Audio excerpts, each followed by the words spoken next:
Evening, everyone, and welcome to the Town Board of the Town of Ossining regular meeting and public hearings for Tuesday, October 22nd, 2019. Please rise and join me for the Pledge of Allegiance. I pledge allegiance to the flag of the United States of America and to the republic for which it stands, one nation, under God, visible, with liberty and justice for all. Councilmember Meyer. Present. Councilmember Shaw. Present. Councilmember Feldman. Present. Councilmember Wiltshire. Supervisor Levenberg. Here I am. Okay, so we are going to begin this evening with the public hearings in the matter of local law number 7 of 2019, amendments to chapter 74 of the town code entitled Dogs to regulate registration for and use of the town's dog parks. We have kept this public hearing open while we waited to hear from the villages of Briarcliff and Ossining regarding the changes to our dog licensing process proposed in this local law, specifically to bring all dog licenses to the same annual expiration date of May 31st and provide colored annual tags for admittance to the dog parks at Cedar Lane and Ryder Parks. It seems as if the Village of Ossining will be adopting a resolution very soon to officially turn over the administration of dog licenses to the town, as had been the practice for nearly a decade but never officially codified. Although we continue to wait for substantive feedback from Briarcliff, we hope whatever they decide in terms of following our dog licensing timetable, their clerk's office will distribute the dog park tags to all town residents in accordance with this proposed legislation. We anticipate closing this public hearing tonight. No, actually, I changed. No, we're actually not doing that. We're not closing the public hearing tonight. We're going to probably keep it open in anticipation that we might hear back. And also, we're hoping to wait for the resolution to be finalized by the Village of Ossining. Is there anybody here to address the board on local law number 7 of 2019? For the to amend the dog chapter, the dog parks. Going once, going twice. Any comments from the board? Okay, so can I have a motion to adjourn this public hearing till November 12th? So moved. Second. All those in favor? Aye. Anybody opposed? Fantastic. All right. Next up, we have public hearing on local law number 8 of 2019, amendments to chapter 180 of the town code entitled Taxation to implement the solar energy system pilot law of the town of Ossining. And this local law is goes in conjunction with the solar code that we passed last year in an attempt to make it easier for solar developments to consider Ossining for development. We think that that's a good option for development as an alternative to other types of development because it doesn't require it doesn't imply a lot of traffic or any school children. So that's something that we introduced and approved last year and was passed into law in the town. And since then we have had interest in there's some seats up here if anybody wants to sit up here in the jury box. And we have had interest, and there's a couple other seats up in front. I don't know if those seats are taken. Can you raise your hand if they're not taken, please, so people know that there are seats next to you that are available? Thank you. Now there's a bunch of seats up in the front. Don't be shy. We don't bite. So in any case, as I was mentioning, we passed a solar code, and now we're trying to find a way because there are incentives built into state law to make it easier for solar developers to develop in New York State, but there's also a provision that allows us to institute payment in lieu of taxes so that we can collect a little bit of taxes on those properties. Also, many of the larger scale tier 3 solar developments are ones that would be offering community solar, so that if you can't put solar panels on your own house, you can still get the benefit of solar by purchasing energy basically through one of the community solar providers. So we think that this is great addition to our local laws, and the solar pilot, as I mentioned, will give us a way to collect additional some tax revenue on these properties. Is there anybody here to comment on the solar pilot local law? Was that a hand raise or just a air fluff? You're good? Okay. Alrighty. So going once, going twice. Anybody on the board like to say anything about this? If not, I would like to have a motion to close this public hearing this evening with plans to adopt the local law on November 12th. Second. All those in favor? Aye. Any opposed? Council Don, do you have anything to add? No, the public hearing was kept open for a long time. The board received ample comments from the public and incorporated a lot of those comments to the satisfaction of the people who had made them. So I think at this And the point, board. and the board, of course, and at this point, I think it's in good shape to be adopted when if the board is so inclined at its next meeting. Okay, and as also, it's just so everybody knows, we did get a lot of input from NYSERDA, who has been looking at solar developers around the state and finding ways to introduce sustainable energy production. So thank you very much. And now I would like to go to some announcements. Before I get started with those announcements, I wanted to give everybody an update on Cornell's Climate Adaptive Design Studio in Ossining. They're seeking input from Ossining community members, that means you, about ideas for the waterfront. A mapping activity has been designed to gain a better understanding of how people currently use the waterfront, what they would like to see happen there in the future, and what concerns they may have about flooding and sea level rise. This activity invites people to place colored dots on a map of the Ossining waterfront to indicate different activities that they would like to have available, such as sports, arts and culture, or other water access. Space on the map is provided for community members to write ideas, and more detailed responses can be shared in a comment box. The mapping activity is provided in English and Spanish and will be available in the Ossining Public Library at 53 Croton Avenue, Ossining Village and Town Hall, 16 Croton Avenue, and Joseph G. Caputo Community Center at 95 Broadway from Friday, October 25th, that's this Friday, until Wednesday, October 30th. Feedback gathered through this activity will be incorporated into the proposals of students in the Climate Adaptive Design Studio. As you may remember, the Climate Adaptive Design Studio links Cornell landscape architecture students with Hudson riverfront communities faced with flooding and sea level rise to explore design alternatives for more climate resilient and connected waterfront areas.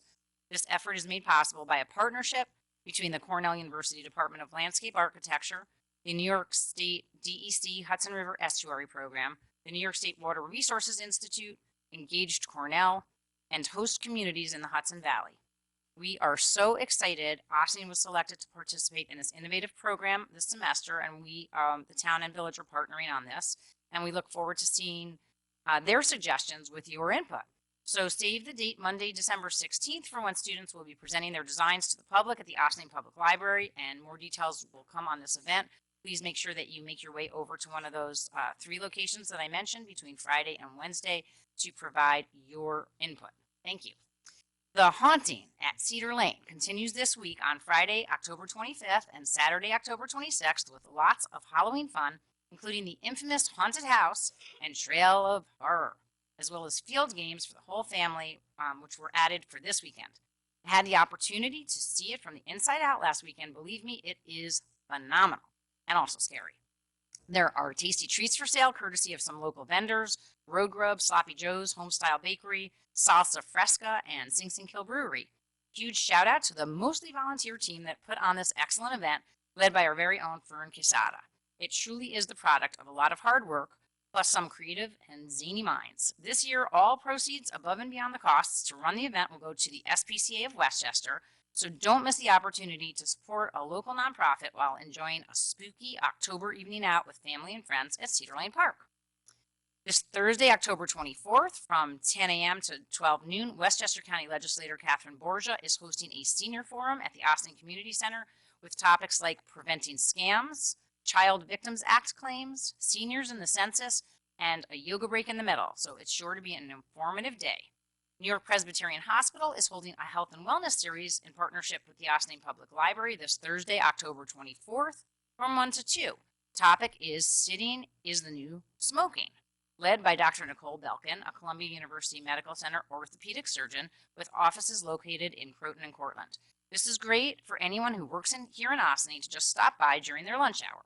Snacks are provided by New York Presbyterian Hospital. They've been a great community partner and a big supporter of the Forest of Fears this year, and they're looking for RSVPs, so please do let them know if you are able to stop by. Contact James Trapasso at the library at jtrapasso@wlsmail.org, 941-2416, extension 327.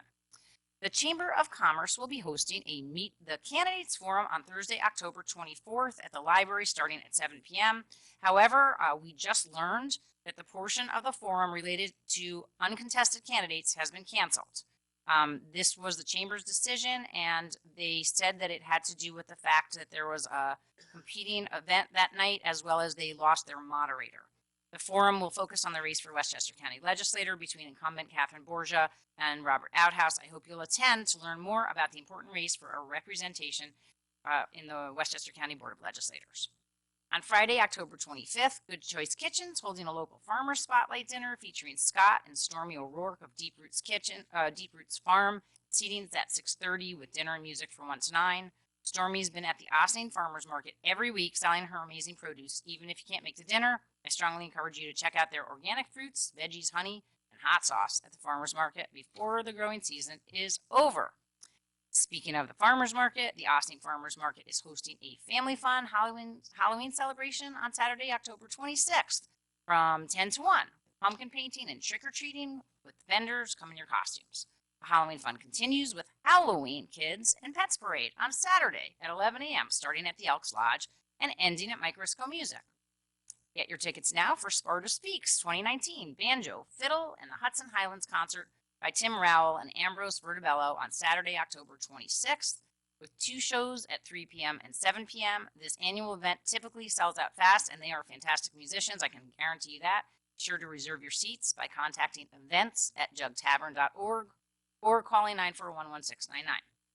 We do not have a meeting scheduled next Tuesday, as it is a 5th Tuesday this month. I hope to see you at Trunk or Treat on Main Street on Thursday, October 31st from 6 to 8 p.m. to round out a lot of fun fall events.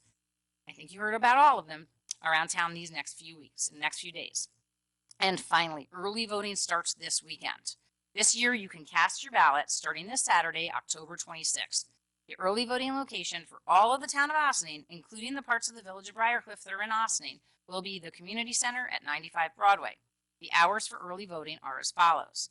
Saturday, October 26th and Sunday, October 27th, 12 to 5, Monday, October 28th, Wednesday, October 30th, and Friday, November 1st, 8 to 4, Tuesday, October 29th, and Thursday, October 31st, 12 to 8, and Saturday, November 2nd, and Sunday, November 3rd from 12 to 5.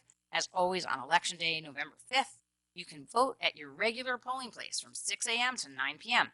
As a reminder, the town board has put forth 3 ballot initiatives to ask voters to convert the elected positions of town clerk, receiver of taxes, and highway superintendent to appointed positions.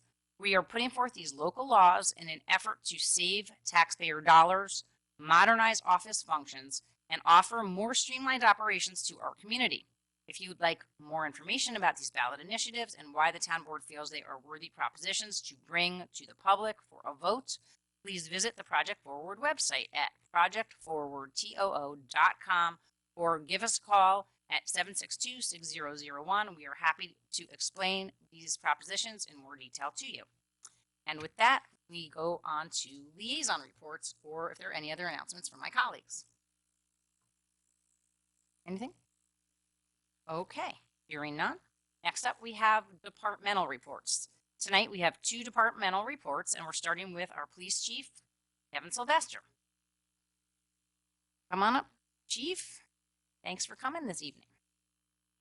I like to go before Tom because he gets too deep in the weeds. I feel like I want to turn around tonight because all the people that are supposed to watch on TV are here. So can we do this like sideways? Because that's who really wants to know all this stuff. Sure, it is a departmental report to the board. All right, cool. So I'm not tall enough to do that. Hang on. Sorry. So now I got my back to the camera. This is not good. All right, I'll do the best I can. So there's not a good one here. So for a departmental report, what I try to do is give a little bit about what the police department's been doing for the last 3 months, or in this case, because I was only on a couple of months ago, it's only been probably 7 or 8 weeks since I was last here. And then I'll give you a little bit about what's coming up. So here's the story from the OPD. Looking backwards, a couple of big criminal issues that we've had come up. We've had arrests for what we call granny scams and package thieves. These are people that are shipping, either have fooled someone into shipping large sums of cash around the country in the belief that they're paying either the IRS or some other government agency. And in the alternative, you've actually ordered something legitimately from Amazon or your other favorite package company, and folks are coming and taking them from your front steps. We've made some arrests in those, and they're really great, but what we know is that this is a really prevalent problem, not just here. We don't get a ton of reports about them, but we know it's happening, but it's something happening all over the country. So while you're all here, I ask that you look out for one another. Those of you that have ring cams, those are really helpful on our last one. Hi, this side of the room too. Those that have ring cams, they're really phenomenal. And in at least one of our cases so far this year, that's actually led to an arrest. So really good stuff for that there. But first and foremost, the IRS will not call you on the phone and ask you for money. You shouldn't really give money to anybody that calls you on the phone for money. And that goes for everybody that calls you on the phone for money. Any government agency that's calling you is usually going to do by certified mail or some other more formal process that gives you the opportunity to verify. So please don't send your cash around. And if you see people getting out of their cars and taking packages off your neighbor's steps, please call. Too many people see things like that happen and think that they're either bothering us or it must be something else.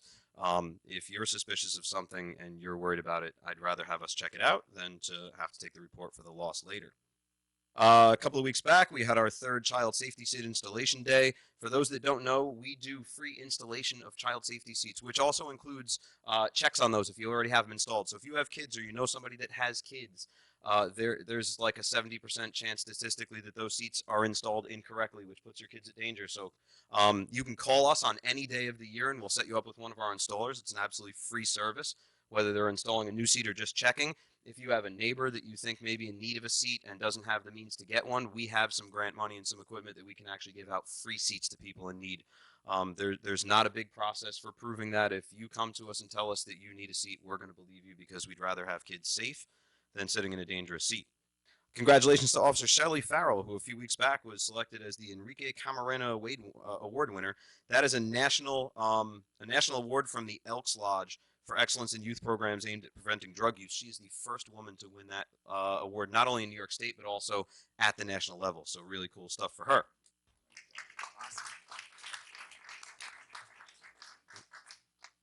We just completed our second half firearms qualification. Twice a year, we send everybody to the range to make sure that they know how to shoot. And this past weekend, you may or may not have seen us down by the riverfront. We hosted our PBA 5K. The union hosts a 5K each year. This year, raising money for the Stephen Sillers Tunnels to Tower Fund.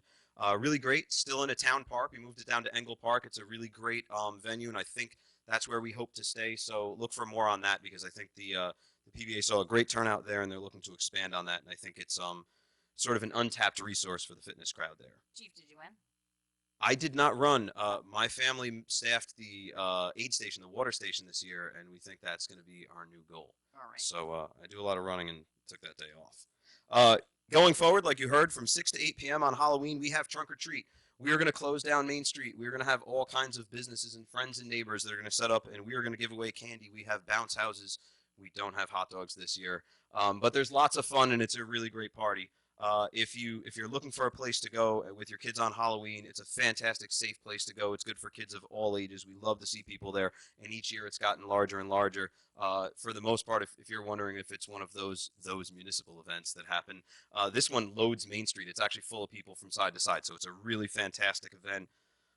Looking forward, just a reminder to everybody from November 1st to March 31st, because I will not be appearing at another meeting before that time happens.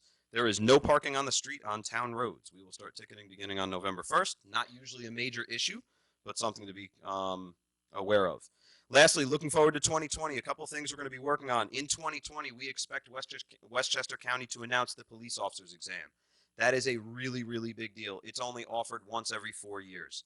The base salary for a police officer in Ossining is over $100,000, and we have a local preference list where we hire people from. We would love to see your sons, your daughters, your neighbors, your nieces, your nephews, you, if you're within the age range that will be specified on the Westchester County website that I won't comment on because they're afraid of liability. But we're going to be doing a lot of advertising, and coming up at the end of this week, we're going to make a big announcement about our recruiting push for 2020. But start thinking about it now, because what we know is that that test gets advertised and it's open for a very short period of time. And if you don't take that test, it's not going to be up for another 4 years.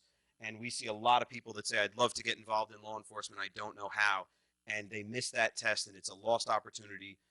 And 4 years is a very long time for a young person looking for a job. So we absolutely encourage every person with an interest in law enforcement to take that test. Chief, could you just take a break for 1 second?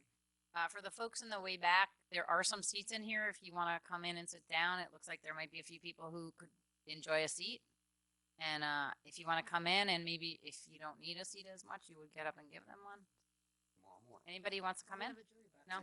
There's a whole jury box up here that's empty if you want to sit up here and be judge and jury all at once. There's seats right up here in the second row, in the first row, on this side, on this side. Come on in. All right. You can. I'm not going back, so you can have my seat.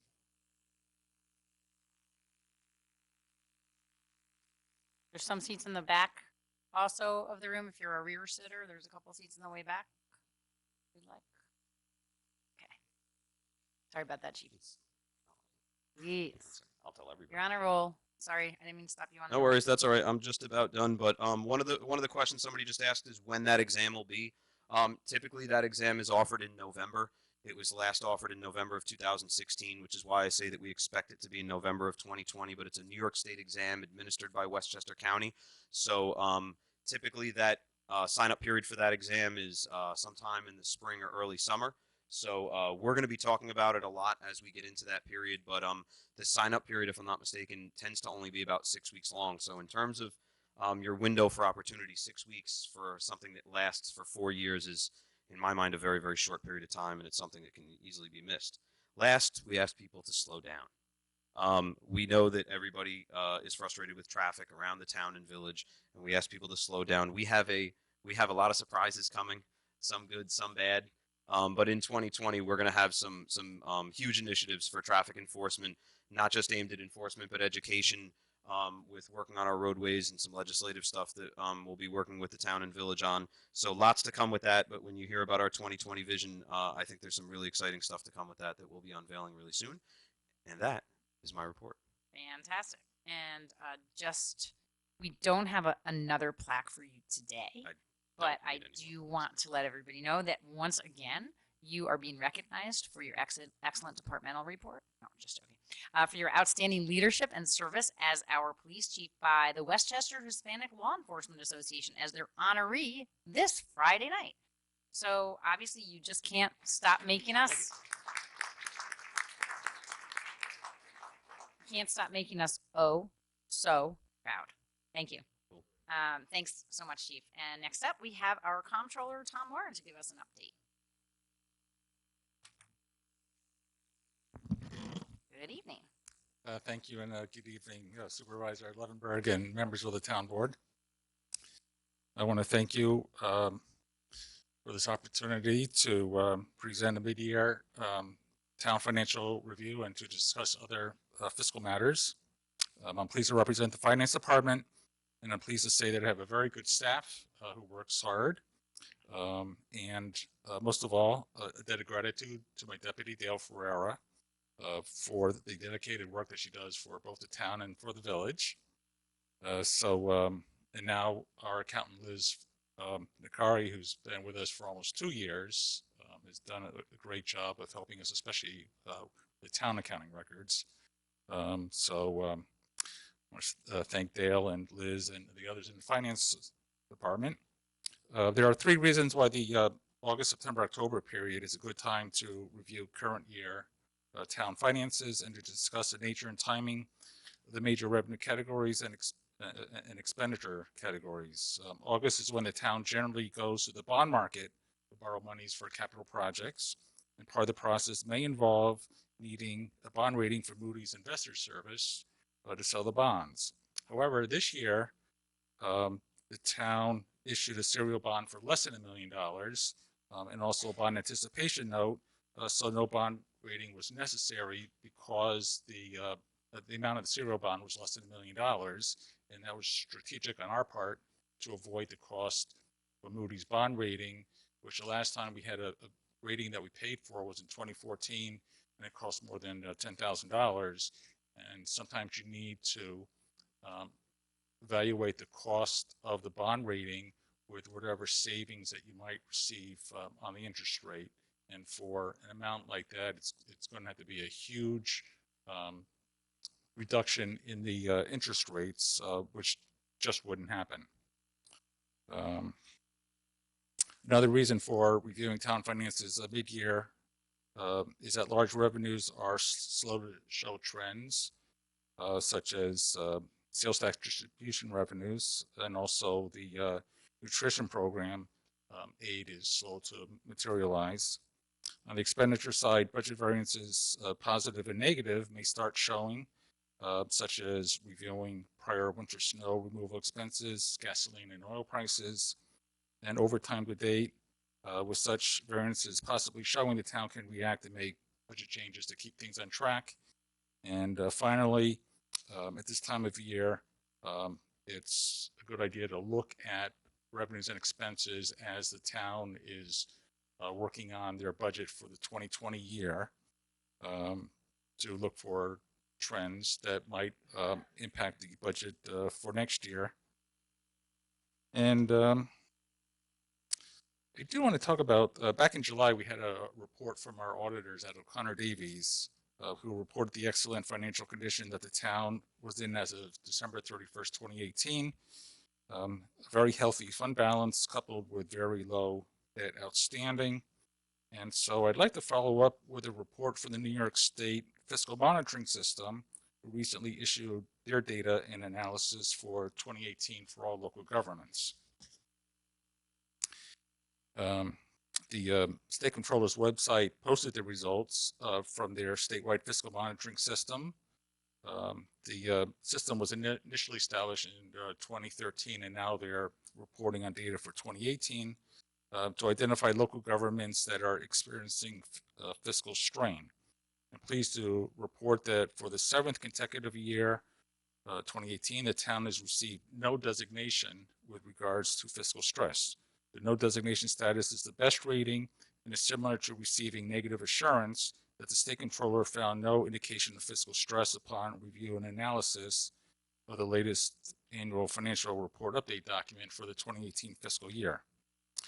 The review and analysis included rating indicators such as fund balance levels, revenues versus expenditures, various cash ratios, debt levels and debt trends, personal service and employee benefit expenditures as a percentage of revenues, and debt service expenditures as a percentage of revenues.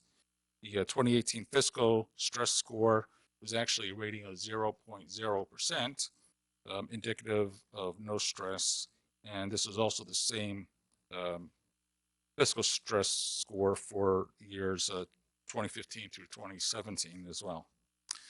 There are also environmental indicators, which shows a continuing low rating trend the past 2 years at 20.0 for 2017 and 23.0 for 2018, but which is higher than the 5.0% for 2016. So naturally, I wanted to find out what was going on with the environmental indicators. The environmental indicators are not as much in our control. It includes things such as a change in population, a change in median age, child poverty rate, change in property values, unemployment rates, reliance on state and federal aid. But I do want to specifically talk about the 2017 and 2018 because the State Controller's Office said that the higher rating factor was attributable to lower loan values over the past 5 years. The town assessor's data does not support these assertions by New York State, and we're still waiting for the State Controller to tell us where they got their data from. I do want to share specifically on that. This is an email that I'd actually sent to the state back on the 24th pertaining to the village when I first became aware of this. I became aware of it on the village side before the town side, but it's still the same story. Yesterday, I received a below email pertaining to 2018 data for the OSC Fiscal Stress Monitoring System. I was reviewing the tax-based data with our assessor. According to the OSC data in the fiscal stress monitoring system, the 5-year median value of owner-occupied housing had decreased by 10.72% from $412,400 in 2012 to $368,200 in 2017. And on the town side, it was $477,200 in 2012, down to $440,300 in 2017, which was a 7.73% decrease. I asked our assessor, the assessor if he agreed with this conclusion that the 5-year median value of owner-occupied housing had decreased for the village of Ossining and the town as well. He said no, that the full value assessment for those type properties that would be owner-occupied properties had actually increased from $305,000 in 2012 to $341,000 in 2017. So today I tried to follow up with the state controller's office again, you know, for the town as well as a follow-up on the village to ask them if they would please provide their data that supported their assertions, because it did seem to result in a higher environmental indicator score. And finally, on this fiscal monitoring system of interest, was the state controller comparing the town of Ossining's fiscal stress score measurements and percentages against all other towns in New York State. As I said before, 0.0 for the town, and against all towns in New York State, they are rated at 5.4%, which is much higher fiscal stress than in Ossining, and against all other mid-Hudson regional towns, which are rated at 4.8% fiscal stress, and against the medium downstate towns, which are rated at 5.0% fiscal stress score. So it's very positive news that the town of Ossining continues to fare so well and was so much lower against all other the different categories of towns. Okay, fantastic. Well, thank you, and keep us Congratulations. posted what feedback you get from the comptroller about that, because that sounds unusual, and obviously we would like to know where they're getting their information, Yes. if not from our assessors and through the WERP's office, because that's how we basically work on with the state on our reporting and our evaluations. Correct. So we'd like to have an understanding of how that happened. Yep, me too. Well, that's all very good news, and thank you. Do any of my board colleagues have any questions for Mr. Warren? I go on, and I have just Oh, keep going. I have thought a you were couple done. more short items. Go ahead. I thought you were done. Okay. Keep going. On the revenue side, specifically for 2019 to date, as I say every year on real property tax revenues, we won't know until 60 days after the end of the fiscal year when we do the calculation for deferred tax revenues to find out what our actual revenues will be for 2019. But we do have the monthly reports from the tax receiver that that we can compare current unpaid taxes against prior years. Also, the mortgage tax revenues, we've only received one of two payments this year. The payment in June was just under $229,000, which is about 42% of the budgeted amount for the fiscal year. So we'll find out in December what that other half of the mortgage tax payment is going to be, to see if we're going to at least be able to meet budget. And the other item, the other large revenue, is sales tax distribution. As you know, the sales tax went up 1% in effective August 1st, and it was estimated that for the balance of 2019, that the town would be receiving about $133,000 more for the year. And coincidentally, just today we were advised what the third quarterly sales tax distribution amount would be. The amount that we received in August for the second quarter was just less than $220,000. This amount that we'll receive in November for the third quarter is $261,101, which is $41,280 over the second quarter amount. So the increased sales tax is showing up this year for town revenues. And we did select new fiscal advisors this year. We had the same fiscal advisor for the past 10 years at least. The fiscal advisor's primary duties are to discuss and advise with a plan of financing for capital projects and other items that may be financed with the issuance of debt, including consideration of leases for capital purchases, to assist with access to the capital markets, to issue bonds and notes to finance capital projects, and to work with our bond counsel on the official statement, to advertise and solicit bids for sales of bonds and notes, and to verify and evaluate the lowest interest bidder, and to assist with obtaining a Moody's bond rating if needed, and help us with the preparation and filing of the annual continuing disclosure filing, which was due June 30th. And that's what happened this year. When we were approaching that June 30th deadline, my deputy and I were discussing that it was unusual that we weren't hearing from our fiscal advisor that helps us with this continuing disclosure filing. And then we come to find out that the office, most of the employees had actually left that office that month and started their own competing firm. We did get the filing done at the end of the year, but after discussing the matter with you, Dana, and with the village manager as well, both the town and the village decided to solicit competitive proposals on the new financial advisor. We actually solicited 4 proposals, and the town actually decided to change our financial advisor from Capital Market Advisors to Munistat based on cost savings of at least on average $650 per year. And they did help us with our bond and band sale within the month that they were selected. And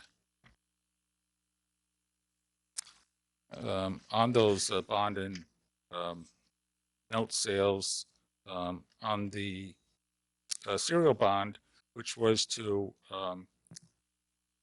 convert some of the notes for the Old Albany Post Road improvements that were initially issued as bond anticipation notes in 2014, and we had been paying the BANs down, but you can only do that for 5 years. So we had to convert those bonds or those bands to bonds. And that was the $935,000, which was the strategic part about issuing bonds of less than $1 million. We had received 3 competitive bids that ranged from a high of 2.29% down to 1.988% from Roosevelt and Cross. And so we awarded the bid to Roosevelt and Cross. And on the bond anticipation notes, which were notes, many of them were rolled over from prior years, which included the tax revaluation, the spray park, LED street lighting, improvements at Dale Cemetery, acquisition of heavy equipments and machinery and trucks, and also the sewer lift generators, which was bond resolution adopted this year, as well as about $500,000 of trucks. And we received 4 competitive bids, 3 of which were very closely grouped, 1.665% up to 1.71%. But the low bidder was from Sterling National Bank, which provides a lot of banking services for the town. And they oftentimes do this just to thank us for the business that they provide us at their cost anyway. But their low bid was 1.48%, which was about 20 basis points on average less than the other 3 bidders. So that was accepted as well.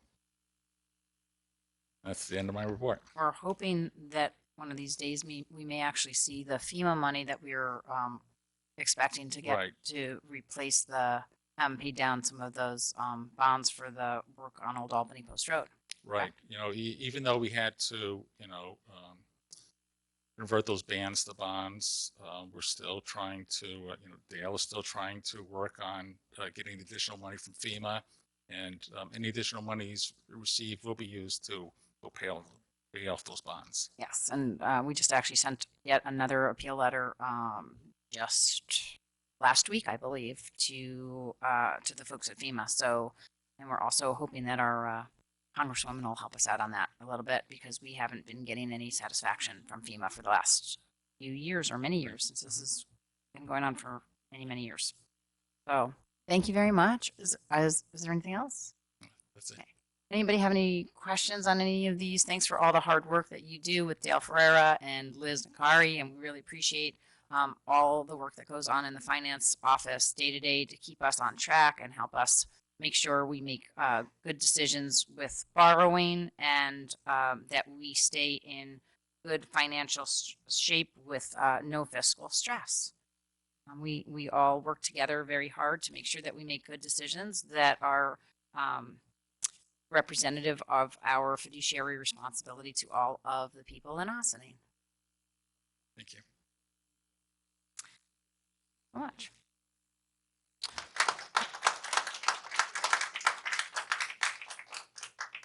All right, so next up, we have public comment on agenda items only. I know many of you are here to talk about other things that are not on the agenda this evening. So we're only taking comments on the resolutions before the board at this time. Is anybody here to address the board on any of the agenda items? If so, please come to the podium and state your name and your comments. Okay. Hearing none, we'll go into board resolutions, please. Okay. Ray Caffarelli. Approval of minutes, special meeting, October 10th, 2019.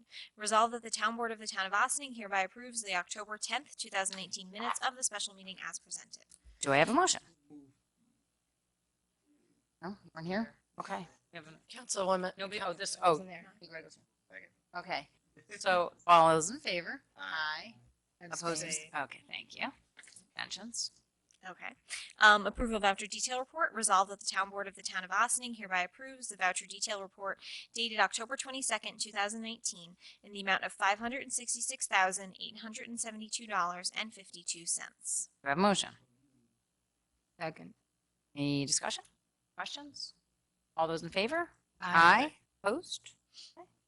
Okay. Acceptance of donation, Friends of the Cedar Lane Dog Park. The town board of the town of Ossining hereby accepts with thanks a donation in the amount of $1,695 from Friends of the Cedar Lane Dog Park, which will be used for the express purpose of improving and upgrading facilities at the Cedar Lane Dog Park in accordance with the wishes of the Friends group. Do I have a motion? Second. All those in favor? Aye. Opposed? And I forgot to mention that we are so grateful to receive this donation from the Friends of the Cedar Lane Dog Park. As per their wishes, these funds will be earmarked for improvements to the dog park. We're excited to see how we can improve this community favorite. Okay. Finance capital project number 2019-5224, 2019 Cedar Lane Dog Park improvements, town parks. Resolved that the town board of the town of Ossining authorizes opening a 2018 capital project number 2019-5224 entitled 2018 Cedar Lane Dog Park Improvements for the Town Parks Department with an initial project budget of $161,695 donated from Friends of Cedar Lane Dog Park to make improvements to the dog park. And do I have a motion? So moved. So we're setting up this capital project so that we can spend the donation that we just accepted specifically on capital improvements to the Cedar Lane Dog Park. All those in favor? Opposed? Request for bids, restoration of Superintendent's Cottage, Dale Cemetery. Resolved that the town board of the town of Ossining hereby authorizes the town clerk to advertise a request for bids for the restoration of the Superintendent's Cottage, Dale Cemetery, located at 104 Havel Street, Ossining, New York. Bids shall be submitted no later than 10 a.m. on Monday, December 9th, to the office of the town clerk. Do you have a motion? Second. So this resolution has been a long time coming. After years of hard work in consultation with Stephanie Reiner from Stephen Tilley Architects, we are finally ready to go out to bid for improvements to the Dale Cemetery Superintendent's Cottage. It is in dire need of improvements, which we hope to complete in the spring, and I'd like to thank Victoria Caffarelli in my office for all her diligent work on this project. All those in favor? Aye. Opposed? Okay. Intermunicipal agreement, community development block grant funds. Resolved that the town board of the town of Austining authorizes the supervisor to sign an intermunicipal agreement, contract number C-67-19-T69, with Westchester County for the purposes of receiving $75,000 in community development block grant funds for the purchase of an electric shuttle bus for the senior nutrition program. So do I have a motion? So moved. We were notified just a few months back that the county had approved our grant request for $75,000 to help fund the purchase of a new electric bus for our senior nutrition program. We're finally ready to go to contract with the county to receive these promised funds. The new bus will have a larger capacity to accommodate all of their programs, including weekly trips to the grocery store for our seniors, while also decreasing our carbon footprint. Very excited about that, and we still need to go out to bid for this bus. We're hoping to do that with with some help from our friends at Sustainable Westchester and Earthkind Energy. So look for more information about that in the weeks and months to come. Hopefully weeks and not months. All those in favor? Aye. Opposed? Acceptance of donation, Austining JCYS. The town board of the town of Austining hereby accepts with thanks a donation of an 8-foot by 12-foot shed valued at $2,500 from Austining JCYS, which will be used as storage for the Austining JCYS program, with the town parks department reserving the right to utilize the additional shed space for storage of field maintenance equipment as needed. Do I have a motion? Second. So it's a big night for donations, and the Austining JCYS approached the town. They wanted to purchase a shed to use for storage of the batting cage equipment and other various and sundry items that generally live at Ryder Park. The town parks department will help with the install, and we will also be able to use the shed for additional storage space for field maintenance equipment. So thank you to Pat and Brooks, and I know you guys are here tonight. Did you want to say anything? No, yes, maybe. Okay, the answer is no. They don't want to say anything. So, but Pat's been served on our recreation advisory board for many years, and he's a huge community advocate and has worked hard for JCYS. I don't even know if your kids are still playing in it, but you're still working in it, so we appreciate all that. Are you looking for a replacement? I think you are, right? In any case, you're doing a great job, and we thank you for that, and thanks for making sure that JCYS does their best to help improve our work. And thanks, Brooks, too. Okay. So with that, all those in favor? Aye. Any opposed? Good to go. Pat, you can leave now. Personnel, town court leave of absence.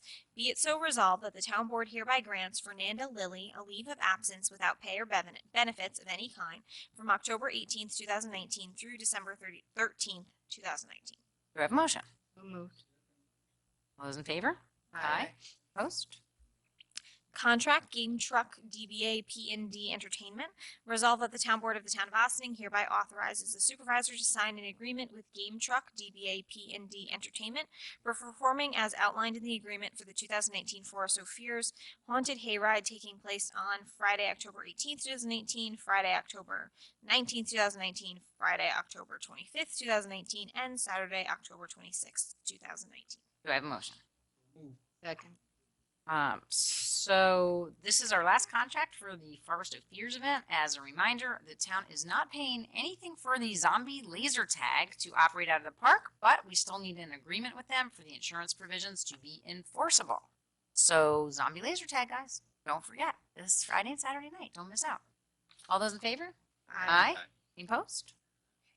Contract Louis Rinaldi Inc. paving at Ryder Park. Resolved that the town board of the town of Austining hereby authorizes the supervisor to sign an agreement with Louis Rinaldi Inc., the town's annual paving bidder, for milling and paving work at Ryder Park for an amount not to exceed $150,000. Do I have a motion? Well, there's a lot of site work that is required to make the road at Ryder Park a little bit better, pave it. We're not paving the lots themselves. We're paving the roads, just so everybody knows, and we are hoping that's going to happen in the next week or two. So baseball season is still going, and we hope that those roads can be paved to make it easier for everybody to get out to them. All those in favor? Aye. Any opposed? Okay. So no correspondence we receive and file, but 2 monthly reports. Resolved that the Town Board of the Town of Austining hereby accepts the following monthly reports for the month of September 2019, Town Clerk's Office and Dale Cemetery. Do I have a motion? Second. All those in favor? Aye. Opposed? Okay. So, good news, everybody. It's only 8:20. And I know I had long announcements, but hopefully you guys are going to attend some of all the wonderful events. I know many of you are here to address the board on the proposed development for the Stony Lodge property. We ask that each of you keep your comments to 4 minutes and not yield your time to another speaker. Confidential Secretary Victoria Caffarelli will be timing and will alert you when your time is up. If you have prepared additional written comments and you'd like to provide the board with them to be entered into the minutes of this meeting, Victoria will also accept your written comments when your time is up. Is there anybody here to address the board in visitor recognition? Okay, we have a little sign-in sheet. Oh, we have a sign-in sheet. Yes. Okay, sorry. I thought I It didn't see that. seems as if first up is Justine Lackey. And then do we have a sign-in sheet in the back so people can continue? Or are they coming up to sign in the middle?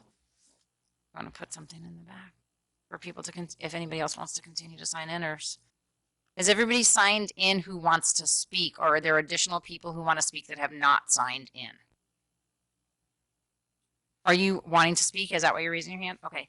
So can we let's just pass the sign-in sheet around to all those who want to speak while your 4 minutes will begin. We'll pass that around and just look for the hands that are raised after you're done with yours. Okay? Okay, just so please introduce yourself and say where you live. Thank you to Dana and the board members. My name is Justine Lackey. I live at 34 Stonegate Road in the town of Austining. I am a mother to 3 school-age children, an Austining business owner, a homeowner, and an active volunteer. I am speaking on behalf of over 1,400 of your citizens who are opposed to this rezoning change and the development being considered for the Stony Lodge property. The developer has had the town's ear for several years and presented you with their data and their point of view. We are here tonight to present you with the citizens' data and the citizens' point of view. I will remind you all, you represent us, your constituents, the people who live here, not this developer. You need to hear us, and you need to really listen, because 1,400 signatures is a lot in this town, and we've collected them in just 3 weeks. Do you have a copy of those signatures that you can submit to us? Yes, they will be given to you guys. Okay, fantastic. You might be wondering who we are.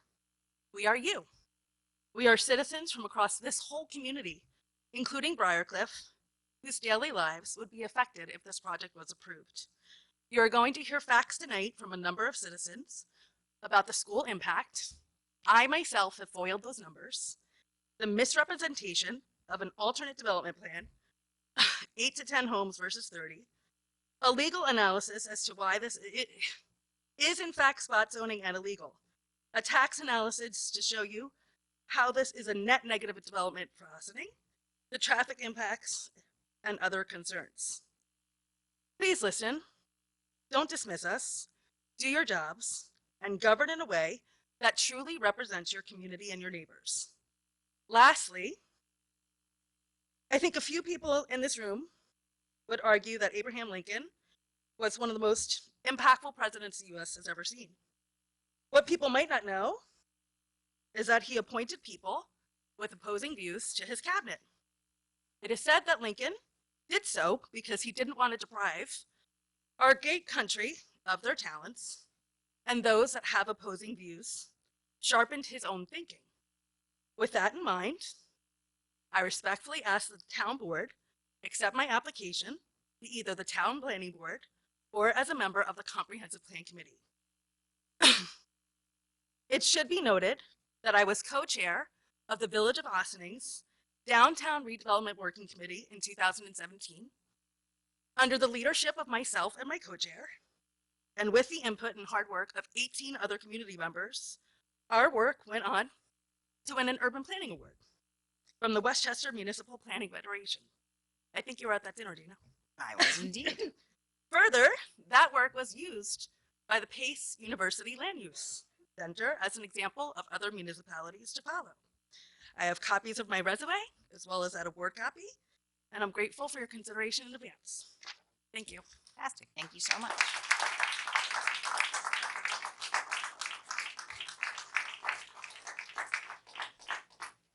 Okay, Jessica Vaccarelli. Hello, everyone. Thank you. My name is Jessica Vaccarelli, and my address is 97 Locust Road. As a resident of Briarcliff with two children in the Ossining School District, I am firmly against the proposal to rezone the River Knoll project. I would like to present to the board the expectations versus the reality of recent developments in the Ossining community. First, by using the Rutgers model, as the school district demographer has done, the analysis shows that the school should expect at least 29 new students if this 188-unit apartment project is approved. This is a significant number of students, and we expect this number of students in this apartment complex will increase over time. Historically, as apartment complexes in Ossining age, the number of school children also increase over time.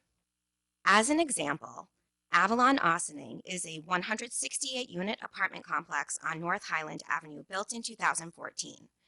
Prior to being built, their draft environmental impact statement, also known as DEIS, submitted to the town, stated that they would have only 14 students attending Ossining schools. The reality is, in 2017-18 school year, 21 students attended Ossining schools from Avalon, and the 18-19 school year, this increased to 24 students. This clearly shows a significant discrepancy between the developer's estimate and reality, and it also shows continued growth in the students as the apartment complex matures. The reality is a 58% increase from what the developer told us. Harbor Square provides us with another example of expectations versus reality. In 2016, Harbor Square was built. The DEIS projected for this by the developer expected 14 students to join our schools, but the actual numbers of students it has produced in the 2018-19 school year is 27. The reality is a 51% increase from what the developer told us. This example is particularly striking because Harbor Square is considered luxury riverfront, luxury apartment buildings just like the 188 units for Stony Lodge. A more viable alternative is to instead build 10 three-bedroom single-family homes. The number of school children that plan would yield is estimated at 4 new students using the Rutgers model, or as high as 8 students for a 4-bedroom single-family home using the same method. Additionally, single-family homes appreciate in value over time, and the proportionate tax revenue from the single-family homes increases over time. The developer knows these numbers, and in order to represent their project as the best option for the town, they present the numbers to make their case. It is your elected duty to make the best decisions for the residents of Ossining, not the developer. Please hear us. Thank you. Thank you.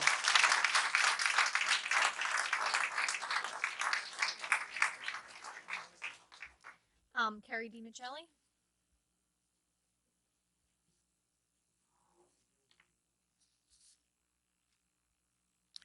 Hi, my name is Carrie DiMichelli, and I reside at 60 Morningside Drive in the town of Ossining. I have 4 children in the Ossining School District. As a resident of the town, I am firmly against the development of this project. Looking at the facts and the data just presented to you, the expectations sold to us by the developer, and the numbers of children getting on our school buses every morning and attending our schools is dramatically different. This is why I am against said project.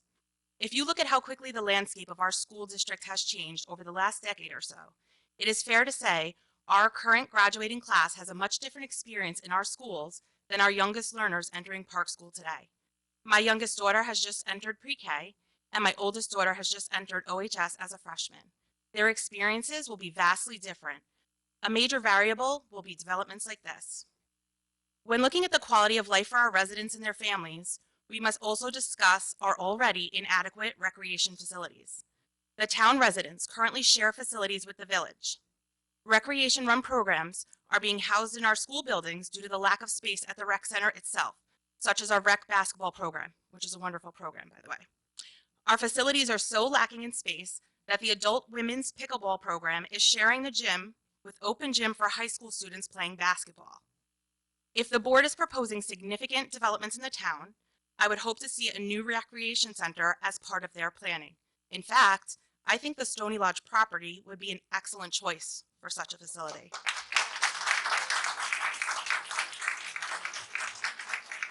Lastly, please look at the attached page from last year's Ossining Union Free School District's Demographers Report to the School Board, dated November 2018. This is a list of proposed new development projects and their expected impact on the schools, with estimates from our school demographer, not the developers. As you may know, the schools are already at capacity. Every available space in our existing buildings has already been converted into classrooms, in some cases at the expense of other enrichment space. You are also aware that Ossining uses the Princeton model. Any significant influx of students will put this model in jeopardy. A model that ensures equity within the education system, as well as ensuring developmental practices in our school building, which most of us residents hold dear. The school system is at a tipping point, where needing more space in one of our school buildings could result in being forced to another school bond vote. This vote would come at an increase of taxes for the already overburdened property owners in Ossining and Briarcliff. I urge the town board to reject the school impact analysis put forth by the developer and to reject the proposed zoning change. We need you to stand up for your constituents and help us protect our community, our schools, and especially our children.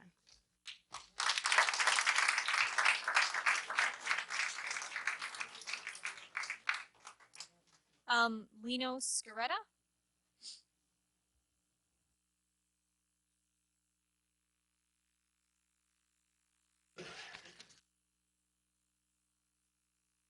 Good evening, Madam Supervisor, members of the town board, town staff. My name is Lino Sciaretta, partner with the law firm Montalbano, Condon and Frank.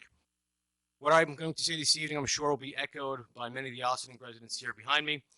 I'm here tonight on behalf of Mr. Santucci and Ms. Marissa Caruso. The Stony Lodge project, with its plan to shoehorn 188 apartment units into the middle of an area historically zoned and contemplated by this town's blueprint as a single-family zone for as long as anyone in this room can remember, contradicts every fundamental precept of comprehensive zoning. Your town comprehensive plan never contemplated this property as being multifamily and has always been R15, single-family residential. To quote your comp plan, the goal is to, quote, preserve the quality, character, and stability of neighborhoods in the town of Ossining. Its objective is to, quote, protect residential areas from the intrusion of incompatible uses by equitably enforcing the local zoning and building codes. Your comp plan also states, as it pertains to future development, that its goal is to promote development and redevelopment which is consistent with the current scale and historic character of the community, with the objective to, quote, limit that amount and intensity of land use development to levels which minimize traffic congestion on area roadways, encourage use of transit, and appropriate to the town's scale and character. The Stony Lodge project, I submit to you, is an intrusion and not a compatible use in this area. It will forever change the makeup and fabric of this community and urbanize the unincorporated part of Ossining, which is made up of single-family homes. What is being proposed for this property is a complete teardown of entire structures, infilling of steep slopes, and wetlands with thousands of tons of infill. The developer here wants to go from approximately 8 to 12 houses that are permitted as of right to 188 units by rezoning the property for the developer's sole financial benefit. Now you're looking at a proposed MF2 zone the developer is seeking to have this board adopt. That zoning that is proposed is not even set forth in your comp plan. You tried to sneak it in your purported comprehensive update in 2015 with one sentence, and that one sentence doesn't even mention multifamily zoning, okay? Again, no mention of MF2 back then, and for some reason you wanted to open the door to this developer and this project. What you are doing is illegal spot zoning with this project and zone change, because the MF2 zone will benefit this one developer and owner who will receive a financial windfall to the detriment of everyone here in this room, as well as hundreds of other residents. This is not part of a well-considered and comprehensive plan that is supposed to be calculated to serve the general welfare of the community. In reviewing your zoning map and zoning code, there's absolutely no proximate, let alone adjacent multifamily residential zoning district in this area. The MF2 regulations do not exist anywhere in the town of Ossining, and this proposed local law that you're looking at contains elements that only pertain to this property and no other. Let's not forget that it was the applicant who petitioned this board for the zone change. And I'm sure you're aware, I'm sure you've been advised by council, that a petition to zone is just that, it's discretionary. You have the right to say no. This process has been going on far too long, and I can't for the life of me understand why. You're not required to act on a zone change, and you can simply say no because it flies in the face of your comp plan. Now, the applicant can utilize this property as it has been for decades, redevelop it or use it for single-family use. The comprehensive plan does not address multifamily zoning for this site and recommends to limit intensity of development for this neighborhood, not increase it. The lack of any recommendation of the plan about rezoning this parcel to MF2, again, which is not set forth in your plan, ensures that this project is spot zoning. This project and zone change, if adopted, are irresponsible and reckless to accommodate one single developer and a property owner. The board should reject this proposal and zone change and end this process now. I'm sure the developer and owner can come up with a plan that complies with the R15 zoning already in place without having to result to this illegal spot zoning and all these machinations at what we're doing here. So again, I submit to you, in all my years of doing land use and zoning, this is a travesty and should end now. Thank you.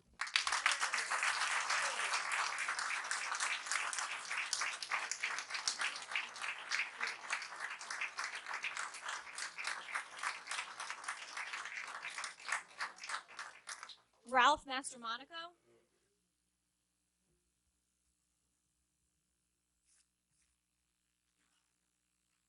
Good evening. I'm Ralph Mastromonaco. I'm a consulting engineer, civil engineer, environmental engineer from my master's degree. My office is in Croton-on-Hudson. I live nearby in Montrose, and I've been in this area since 1984. My firm does a lot of these subdivision analyses, and I'm here tonight really to explain to you that the subdivision application that you have in front, the subdivision maps that you have in front of you are quite generous in that they show that that property could be developed for 30 homes. The environmental impact statement on this proposed rezoning implies that the River Knoll site could be developable for 30 single-family homes. We have maps that show steep cliff-like nature of the property. And to indicate the nature of the application, we superimpose the developer's lot layout over the steep slopes map. And it appears that many of the houses would be sited on very steep slopes. In addition, based on the actual grading for this proposed roadway that they've indicated on the plans, they left out an important detail, which is the third dimension. Which is that there would be numerous homes sited on the edges of 25-foot cliffs on their own, that they're going to develop on their own property. So we enclose a map, which I can submit to your board at any point tonight, and with the maps. You already sent those. Possibly from the last meeting in July, yes. Thus, it is my opinion that the feasible lot count for this project, according to current zoning, would be only between 5 and 8 houses. That is particularly because there's just no other way to develop what is essentially I call it a volcano. It's a mountain. And that includes demolishing every structure on the site. It is clear that attempting to place 30 houses on the site would be fraught with numerous adverse environmental impacts. However, the developer proposes to construct 188 units on a lot that may only support 8 houses. Thus, a rezoning to multifamily would increase the density by a factor of 23. Generally, I've never seen anything like this in my entire experience where the town actually wants to increase the density by a factor like that. It's never unheard of. This would be, of course, a tremendous economic bonus to the developer with no benefit to the town or the nearby residents. Clearly, this element of the developer's application should be studied more carefully, and that is my purpose for being here. In my last appearance here, I don't know if anyone took what I said to heart, basically said the same thing. I think this time we presented a few more maps to show where we're coming from. Again, as Lino said, we agree that the benefit of this rezoning would appear only to the developer of River Knolls. And ironically, they are proposing to limit the rezoning to only parcels over 10 acres, which seems a little unfair, since it would exclude all of the smaller parcels from the same benefit of having a higher density. So as the developer insists that such a rezoning is good for the town, it would be discriminatory to omit providing the same benefit to the remaining parcels in the area. Accordingly, the resulting impacts of rezoning all the parcels in the area to this heightened density should be considered. I'm as sorry, well sir, your by the time is town. up. Your time is up. We had one word to Okay. go. You interrupted me. Thank you. Thank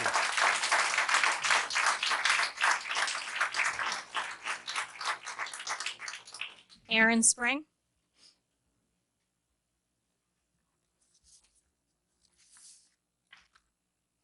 Honorable Supervisor, Honorable Town Councilman and woman, thank you for having us here tonight. My name is Aaron Spring. Just want to say my views and my opinions are my own. They do not represent the Ossining Union Free School District or the Ossining Board of Education in any way, shape, or form. Permission to please provide an exhibit to the Town Council so that they can follow along with the tax analysis.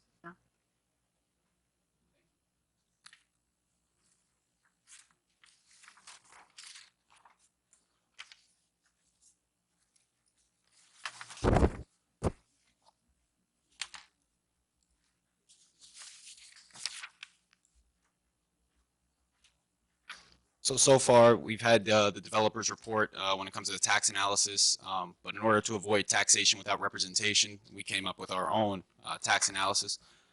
Thank you.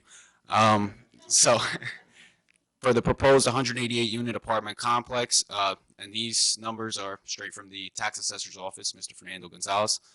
The property value would be $32 to $35 million. Its current tax revenue, the current taxes that the property is paying is $138,000. With this proposed development, it would be $700,000. So let's break down some of these numbers. As you heard earlier, the Ossining Union Free School District demographer has predicted that 29 new students will come out of this development, and at a cost of $17,000 per student for the taxpayer, that equals $492,000.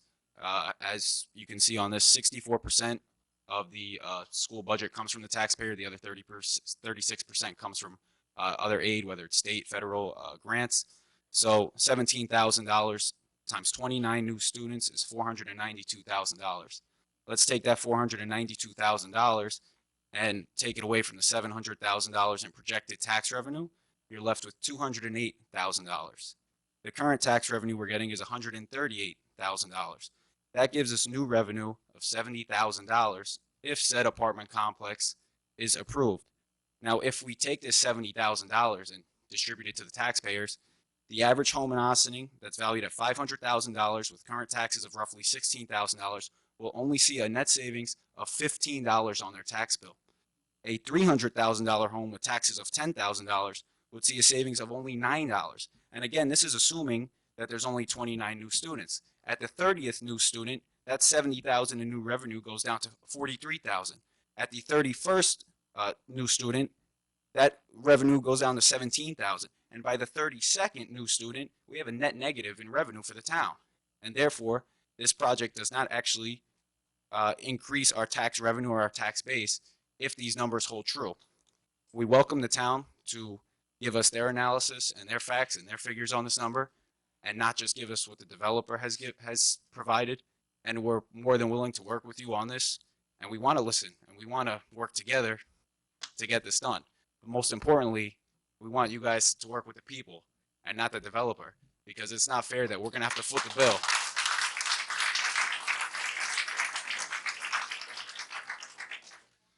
We just ask that, you You work with us. We don't want to foot the bill. It's not fair that this guy's going to make a ton of money off us, ditch town, and then we're left with the mess. So please listen to us. Please address this tax analysis when you can. And thank you for your time and service. Thank you.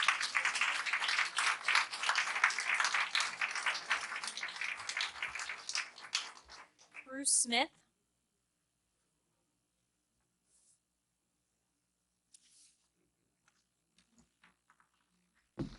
Good evening, board. My name is Bruce Smith and I live at 25 Gates Avenue. It's really a privilege to be able to represent the proud citizens of Ossining who are either here or being heard through petitions and other forms of communication. You've heard a lot of facts, you've heard a lot of data. There's written testimony that'll be entered into the record for everyone to review. We do, as Aaron just said, welcome your numbers. We're trying to work with you, not against you. This is for our benefit.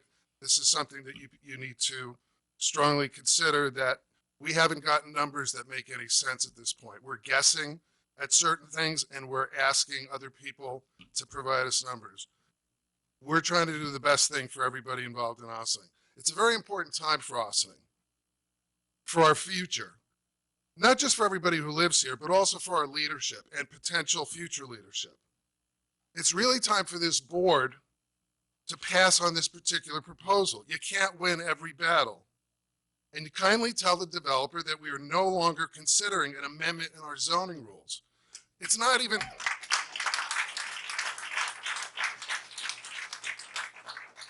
Yeah, it's fine to talk about the money and what could be the net of everything, but really it's about the zoning. And it's about starting a precedent that other developers could come in and say, you did it once, you can do it twice. We don't want this to happen. It's a bad precedent. It's a dangerous precedent. That's why we can't consider rezoning anywhere without proper analysis. And this is just not the place in this town to be building this. Is there anybody in this room who wants to see this apartment building being built? If there is, please raise your hand. I mean, there's a lot of people, as you've found out, that have spoken and just in form of the petition. And there's a lot of people who are not very happy about this. And this doesn't have to be any sort of a battle with you folks. We have 1,500 signatures in 3 weeks. People, you've all been around for a long time. Getting 1,500 signatures in 3 weeks doesn't happen unless people really are upset and want to get their opinion and their voice heard between amongst our leaders. 1,500 people is a lot. So what I'm saying here is that we've had a lot of people who really give a damn. People who have gone door to door, told people what's going on. I was only informed, I told you this when I was here in July. I was only informed because I got a flyer on my car in my driveway. And I've lived in Ossining for 35 years of my life. And I know a lot what's going on around here, and I didn't know any of this stuff. And when I say this stuff, I know that people want to develop and we want to improve our town any way possible. But when you get one issue like this, a project like this, that nobody wants, I don't really understand the logic of why it's 4 years and counting. Let's just put this to bed. And I have the 1,500 signatures, Dana, and there's a lot more coming, so.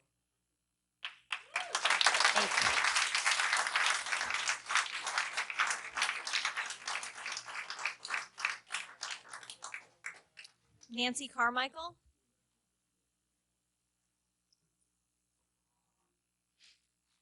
Good evening, Madam Supervisor and members of the Ossining Town Board. Thank you for letting us all speak this evening. My name is Nancy Carmichael. My husband and I live at 131 Mystic Drive. We strongly object to the proposed rezoning of the Stony Lodge Hospital property. We understand the pressure on town and village boards to explore ways that save funds and increase revenues, but we don't want to live in a small city with overburdened roads and overcrowded schools. We want to live in a vibrant, varied Ossining, one that values all its neighborhoods, from areas with denser housing and multifamily residences to traditional suburban homes with a lawn, to unique properties with large tracts of land. Others have spoken articulately this evening about the more likely negative impacts of the development of this size at the Stony Lodge property, so I will not repeat that information. Importantly, like the previous speaker, we are very concerned about setting a precedent for the future. To spot zone this one small parcel to benefit the current landowner and the proposed developer, you will then open the floodgates for other developers to wander into Ossining and make one-off requests to zone other properties. There are other properties, single family owner out there on Stormy Town Road with 30 acres. Why can't they ask? We ask that you vote no on the rezoning of the Stony Lodge and then develop a new truly comprehensive plan with a full and transparent process. Please ensure active, hands-on community participation and buy-in so that Ossining Town and hopefully the two villages will respond first and foremost to the needs and desires of taxpayers and residents, not developers.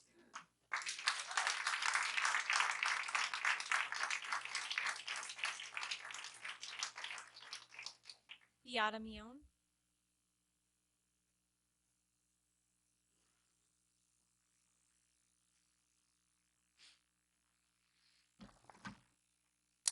Good evening.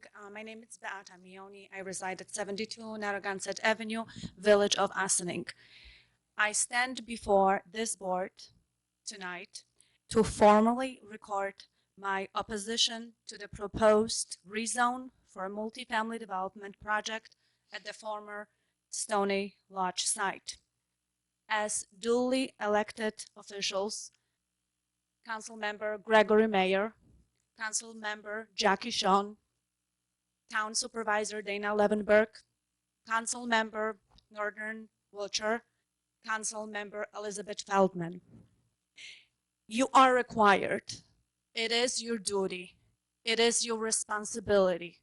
It is an expectation from me, an expectation from all thousands of people residing in Ossining to represent the views, our views. So please do not discard of us. Please represent the views of your constituents and stop this project. Stop this project and stop the zoning amendment now, tonight. Thank you.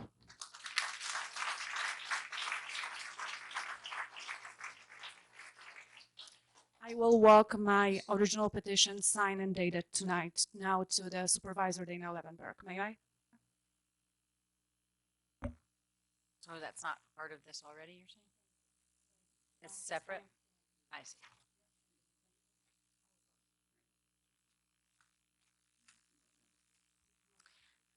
Peggy Monastra.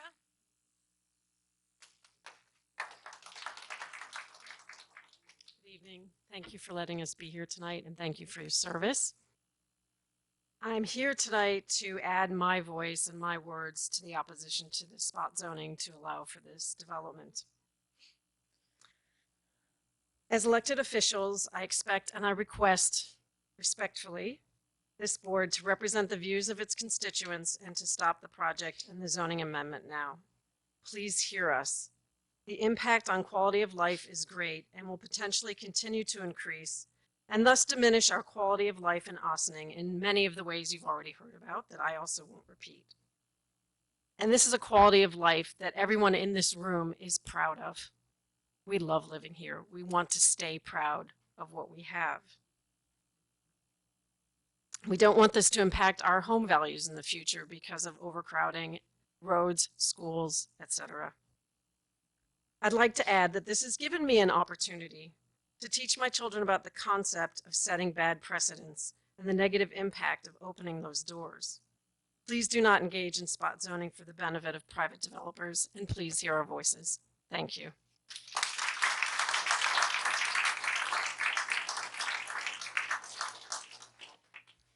John DiMidio.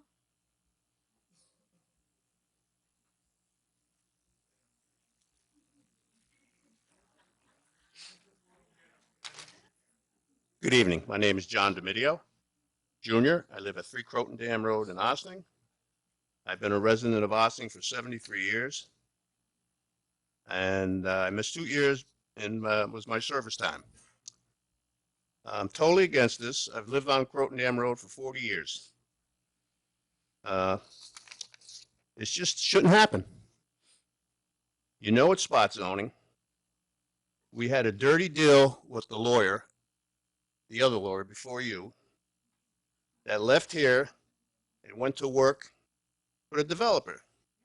Now, I don't know if that's good or bad in ethics, but it just shouldn't have happened. I mean, I don't understand. Is it good or bad? You're our lawyer. Our choice. You're our lawyer. I figured that. Anyway, please help us. And you guys are all good people. Liz, I've known for a long time, 35 years. And, you know, show her some respect. You know, can this thing.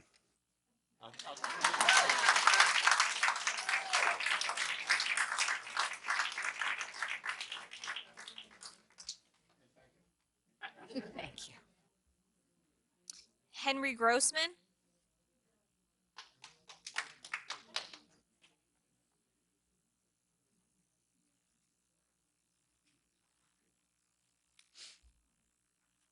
My name is Henry Grossman. I live at 2 Collier Drive. Matter of fact, I've been a resident of Ossining for almost 70 years.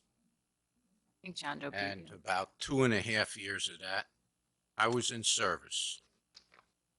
The only thing I could say after hearing everybody speak, and I thank the speakers that have come before me because you corroborated what I said in the last meeting, and that is just say no. Enough is enough. This thing has been dragging on for way too long and shouldn't have been considered in the first place. But there's a few things that haven't been said, because we did mention about overcrowding of schools. Well, digressing back to 1962, which is a few years further back than I really care to remember, I entered junior high school. And the high school was just reestablished and rebuilt into a new section about 5 years prior. And from what I understand, they thought that was a great thing. It was going to hold Ossining for quite a while. And before I graduated, we were already in double sessions. Ann M. Dorner was now being built. And after I graduated, it's about a year after, Ann M. Dorner became active. What are we going to do when we have these extra 30 students here and you open up these floodgates? And then let's go a little further, because that floodgate is going to make a waterfall of more stuff coming in. And now, who's going to be building all these new schools and footing the bill? Every single person here who is against it is going to be doing that, including myself if I live long enough. But the bottom line is enough. That's all there is. It's enough. Just say no.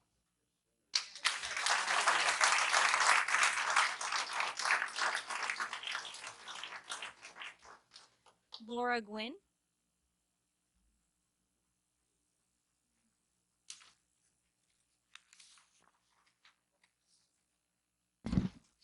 Good evening, Town Supervisor Dana Lovenberg, members of the Town Board.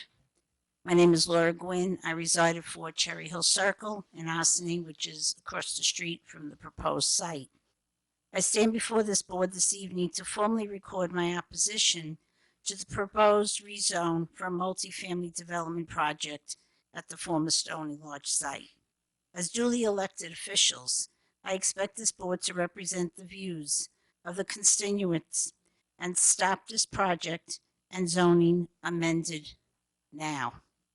I just wanted to bring up one thing which many have talked about and many have not, and that's the traffic. The traffic coming from down on 9, coming up past the library, coming up Croton Avenue, is horrendous. Between the buses, the trucks, the cars, the school buses, you can't pass anymore. In the morning, I leave 20 minutes early to get to work in Montrose, and I still wait 3 lights from my home heading east up to 9A. I actually cut across and take the side road now to save time from staying at those lights. It's horrendous. And, you know, there's got to be something else that we can think of as far as traffic is concerned, because you can't pass anymore in the streets. Thank you. Please say no.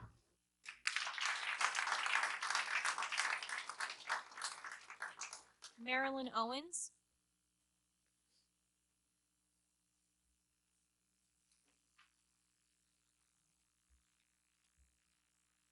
Good evening. My name is Marilyn Owens. I live at 79 Narragansett in Ossining. I am opposed to the rezoning because as I walked the streets and talked to my neighbors the last couple of weeks, I looked at them face to face, eye to eye, as one would speak with their friend. And I realized these are people. These are real people.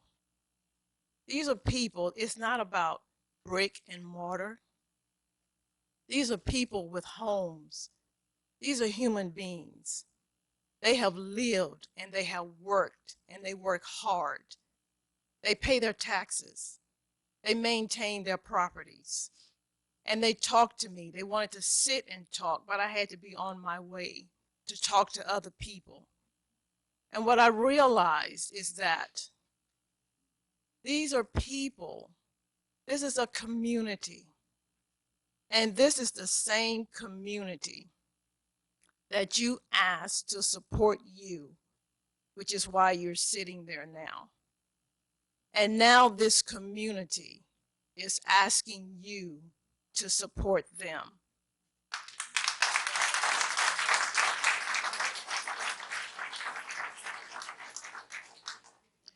I'm in a profession that requires periodically to take a course in ethics.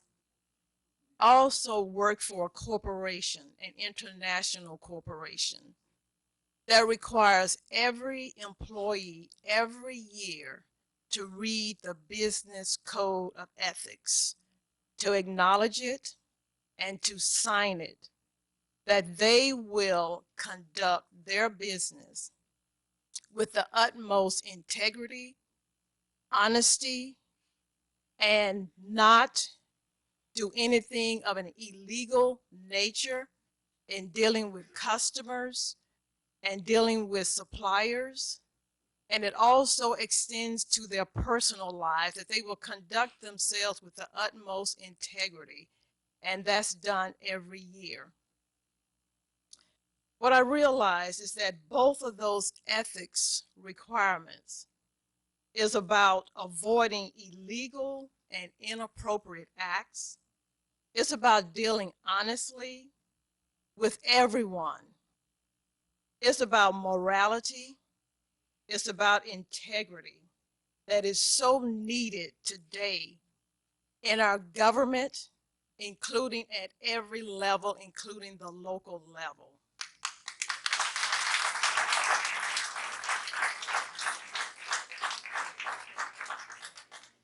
My late husband and I taught my daughter from a very early age to do the right thing when we're watching, and especially when we're not watching. We wanted her to be a person of fine character. We wanted her to be a person who's trustworthy. My daughter's 22 years old now, and she fulfills that character of being trustworthy and a person of integrity. This community is asking you to establish or leave a legacy of morality, ethical decisions, a legacy of integrity, and one of being trustworthy.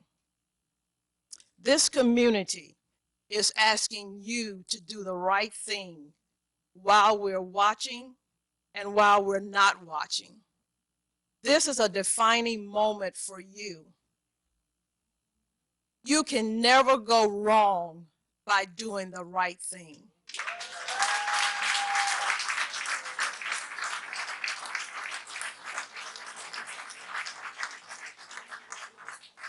I implore you on behalf of this community to do the right thing. Do the right thing and say no. Say no to this rezoning request. Thank you for your time.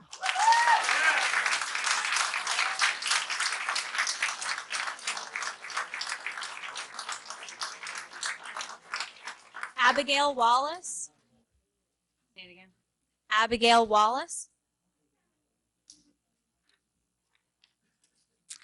Hi, hello. My name is Abigail Wallace, and I reside at 25 Murray Lane. I'm an Ossining resident of 15 years, and I'm also a business owner in the village of Briarcliff for over 13 years. I'm also the mother of 2 young children in the Ossining School District. I stand here before the board to express my opposition to the proposed rezone for a multifamily project at the former Stony Lodge site. I expect this board to represent the views of its constituents and to stop this project and zoning amendment. And that's it. I also have a letter I'd like to present.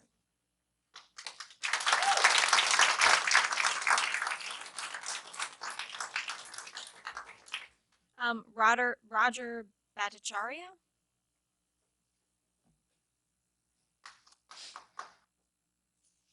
First of all, Marilyn, thank you. 300 signatures. That was pretty darn impressive. So amazing. Good evening, Town Supervisor Dana Levenberg, councilmen and councilwomen of Ossining. Some of you know who I am, but for the others that don't, I would like to take a moment to introduce myself. I live at 16 Holbrook Road in Briarcliff Manor, and my children attend the Ossining School District. In 2017-2018, the village of Briarcliff Manor was facing the same situation as you all are today with the Stony Lodge property. It's like deja vu. The property behind my house is a former Phillips Electronics property, which is 100 acres. Developers Ridgewood Partners, based out of New Jersey, purchased this property, and then they sat with the Village of Briarcliff Manor Board of Trustees and then Mayor Sullivan to rewrite the comprehensive plan to accommodate their needs. This action would have set a precedent for any property owner with divisible plots of land to build high-density housing or otherwise. The comprehensive plan was mysteriously marked up by hand, and then in 2018 was approved against the wishes of all residents who voiced their concerns in opposition. At the conclusion of that meeting, I approached Mayor Sullivan and I stated, "You voted against your constituents in favor of the developer. You sold us out. You'll ruin our beautiful village, and you will pay at the ballot box, and your time as mayor will end in humiliating defeat." Her response was a laugh and a rhetorical question. You and what army? That was the gauntlet for organizing large numbers of people in a campaign to elect a new mayor, new trustees whose platform was to protect and preserve our community. In a very short period of time, we organized a grassroots movement, and on the day of elections, we came out in large numbers to vote. Mayor Sullivan was indeed handed the most humiliating defeat ever seen by a mayor in our village. Today, as you are aware, Briarcliff Manor has a moratorium in place that prevents large-scale developments for one year with a reassessment of the zoning and to come up with something much more reasonable. I stood before you in late spring of last year. If you recall, that meeting it was attended by three people, including myself. If you further recall, I stood up here and stated that if you continued with this project, we would organize the same way we did in Briarcliff Manor, and you will have to answer. We're here tonight. You see this crowd that you have here. You know that there are fellow residents outside that are listening. There are residents from Ossining and Briarcliff who are listening and watching the decisions you make that impact the quality of life in Ossining. You all are elected people to serve the people. You are running for re-election. The best thing you can do today is represent us, the residents and the greater town of Ossining, including Briarcliff Manor. All of these fine residents you see here today have come before you to protest the development and densification of Ossining. Our schools are suffering overcrowding.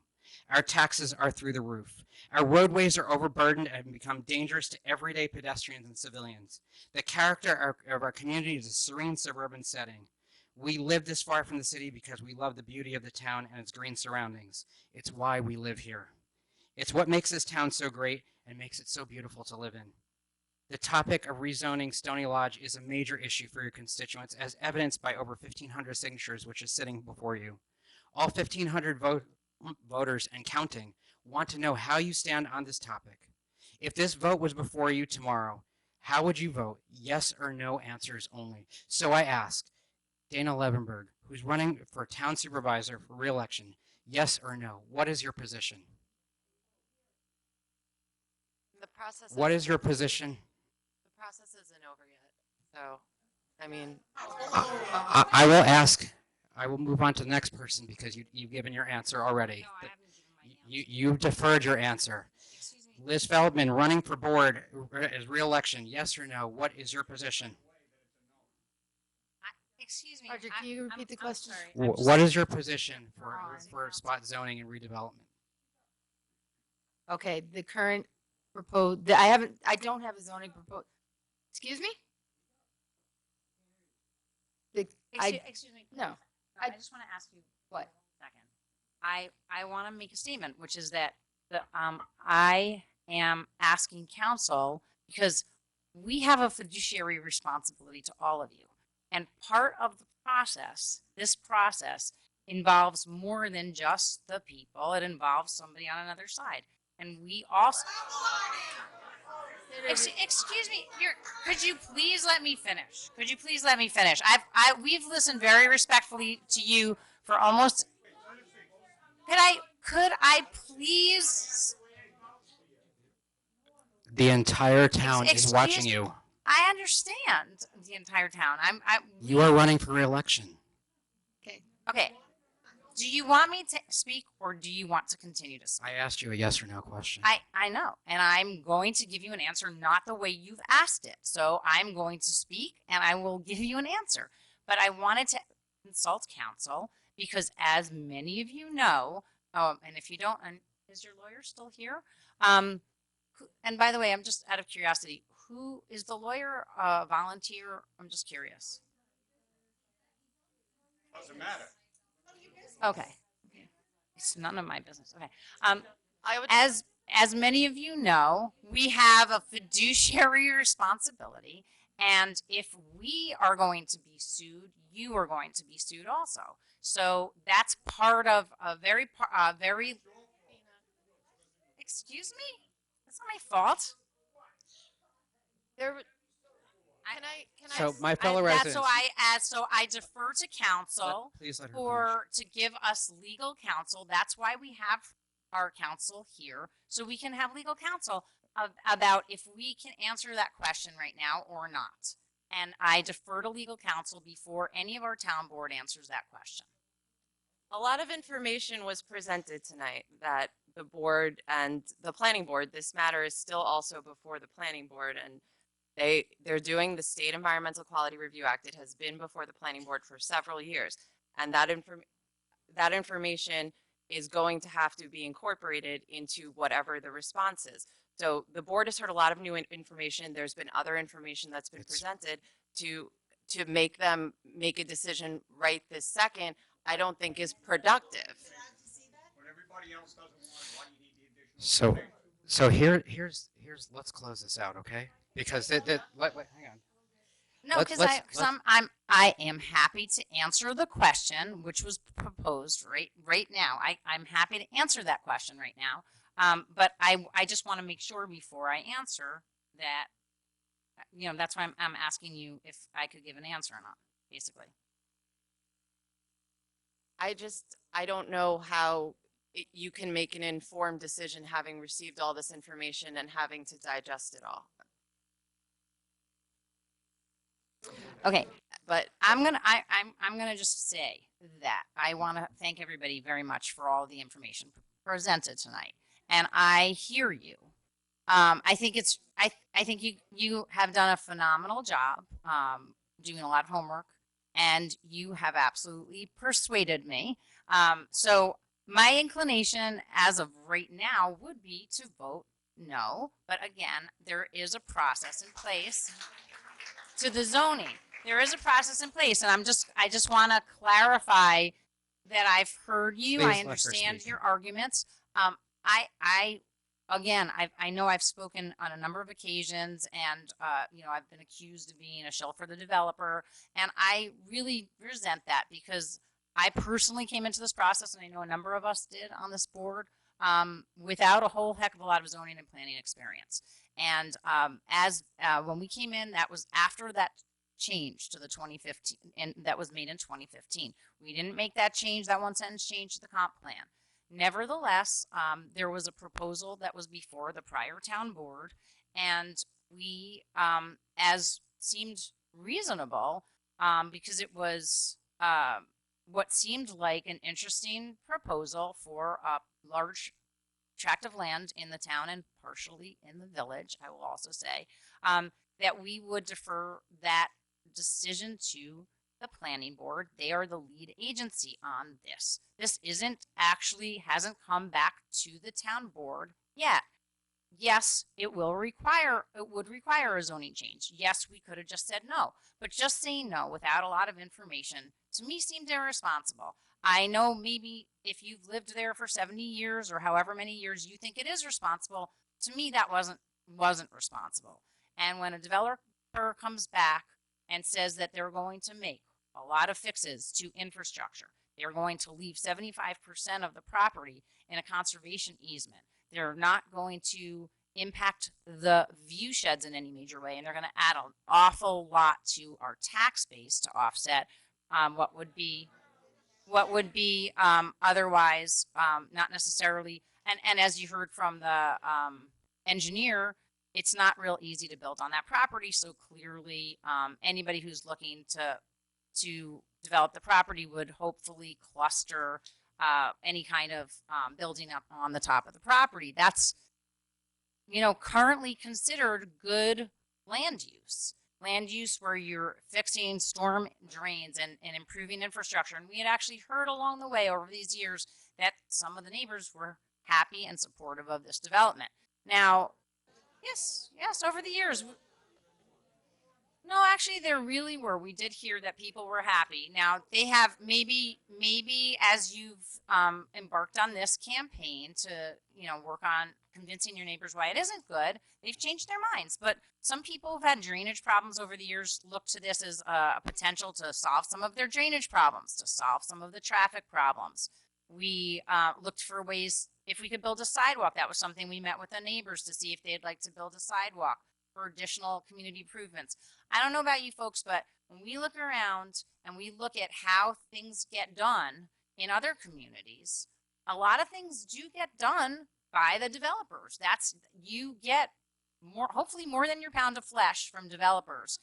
And that's how you get things built. You can get schools built that way. I know I grew up in New Jersey. I drove on Route 4 every day, and I said, how is it possible that all of these apartments got built and no additional schools got built? The developers paid for new schools to be built. So again, these are considerations that we have been thinking about and looking at. And not only us, the planning board has, and also you, the people, have weighed in this planning process. There have been many, many comments. And as part of the final environmental impact study, the developer is required to respond to all of those comments. That final environmental impact study hasn't even yet been accepted by the planning board. So the planning board would need to accept that before it ever even comes back to the board for the zoning change. Now, I heard a lot of things tonight. One of the things I'm a little curious about was Supervisor a comment that somebody made Ms. about Levenberg. not wanting the zoning Ms. to Levenberg. only affect properties over 10 acres, but then they also don't want it to affect the entire community. So again, I'm not exactly sure how that would work. If you want more multifamily zoning, or did you want less? So Ms. Levenberg, I think tonight was very obvious. Tonight was very clear. Tonight was very obvious. I think tonight, my fellow residents, you have your answer. You see what kind of answers you're getting as we're sitting here, because it wasn't a yes or no. I absolutely said. No, but she said, as of now, the answer was, as of now, her answer is no. But she's willing to entertain the developer in the spot zoning discussion. I thank each and every one of you for coming out tonight and speaking out. Thank all of you. I mean, Thank you you really again. twisted my words. So I resent that. I absolutely think you twisted my words. And, you know, that's fine if you want to continue to twist my words.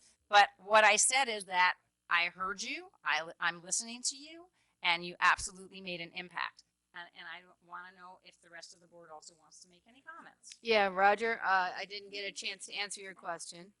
And my answer is I have not seen any proposed zoning change that I could possibly vote for.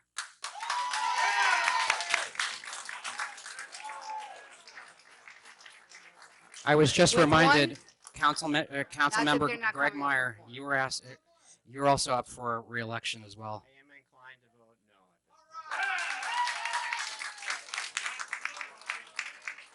Thank you. Hey, now we only got 3 more. I know what that means, but okay. There, Did you want to say anything? I mean, this process isn't over. yeah, there's nothing actually before the board No, right it now. actually isn't over because Not in our the- lap yet. excuse me. No it's- one's expecting that. Right, but we do have, you know, I don't know when the next time that the planning board is actually set to meet on this proposal. They haven't. There hasn't been a submission yet, and this, Submitted. like you said, the submission is going to have to address the comments. And it And will. there has been a lot that has been submitted tonight and a lot of Absolutely. information, and the board is going to review that and take that seriously, as is the planning board, but it's a process and it doesn't happen in 20 minutes. Exactly, so.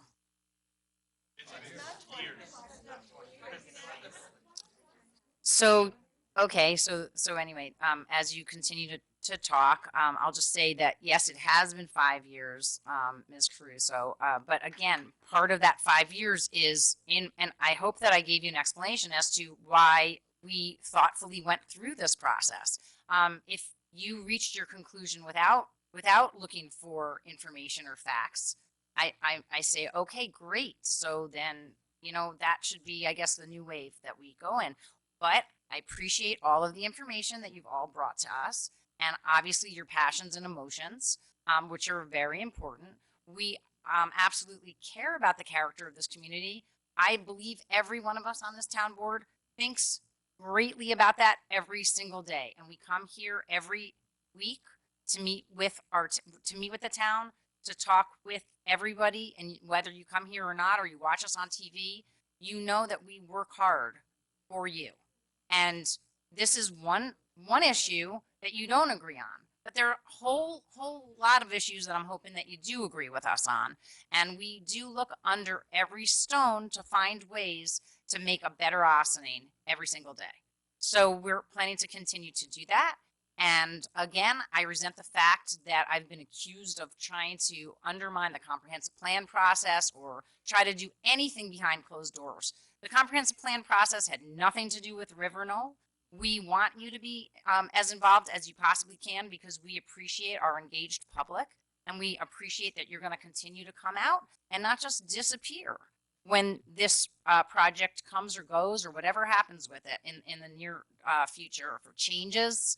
We hope that you're still going to be here, and we want to continue to work with you proactively to make the best Ossining, to keep our taxes level and affordable as we all work to that, to keep our schools excellent and award-winning, and to make sure that our infrastructure can support all that we do. So thanks for coming out tonight. I don't know if you're all done or are there more people who still want to come on up. Okay. Valerie Vieira. Hi. I don't have anything prepared. I didn't think about this for 3 months, and I haven't been fighting about it. I only really just learned about this in earnest, you know, in the past few months. And to find out that we were building more housing in Ossining when my kids' teachers don't remember his name by the end of the year is so absurd that it's very hard to get me out on a Tuesday night in the rain. Okay. It's very hard. I'm not with my family. I'm not watching Netflix. It's really, I don't want to be here, but listen, I live at 1 Meadowbrook Ossining, 1 Meadowbrook Drive. We've been here since my son was born. And I also own a business that I recently moved into Briarcliff from Mount Kisco. And I employ 10 people. And I am a registered Democrat. And I want to make this very clear because I learned about this mostly on social media. The people that are against this they go across both party lines. This has zero to do with party. And I rarely agree with people on the other side.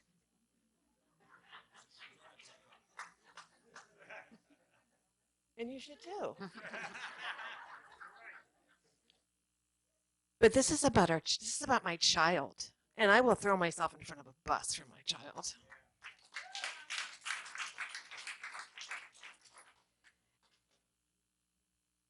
I'm a business owner. I do agreements and I have lawyers. I have a lot of lawyers and I work with lawyers. I negotiate contracts. I have people who want to bid for things. I deal with that all the time.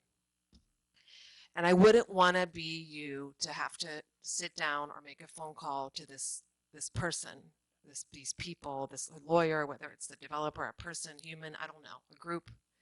I wouldn't want to have to be that person to say, we can't do this. I really would not. That would be a day that I would be sick to my stomach the entire day.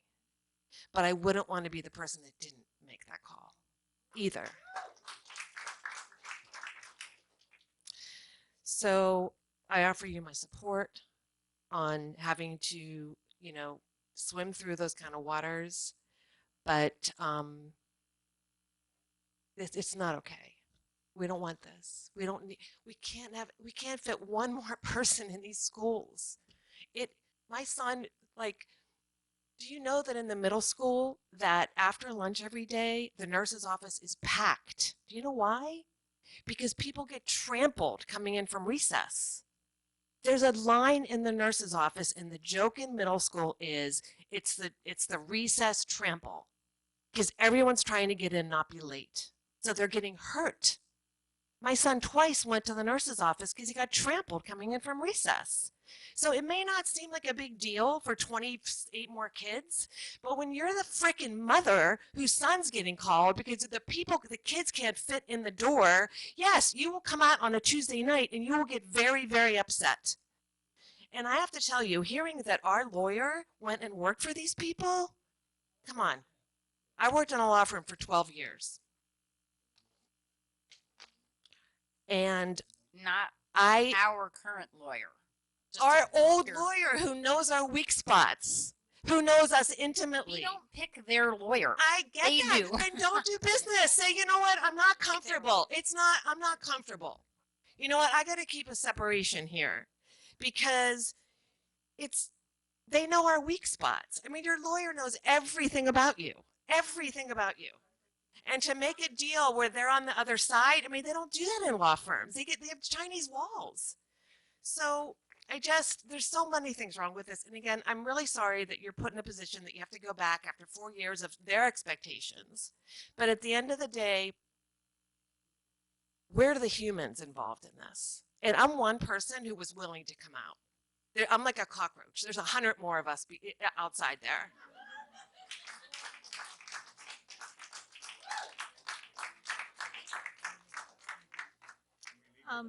Juan Biolina? Sorry.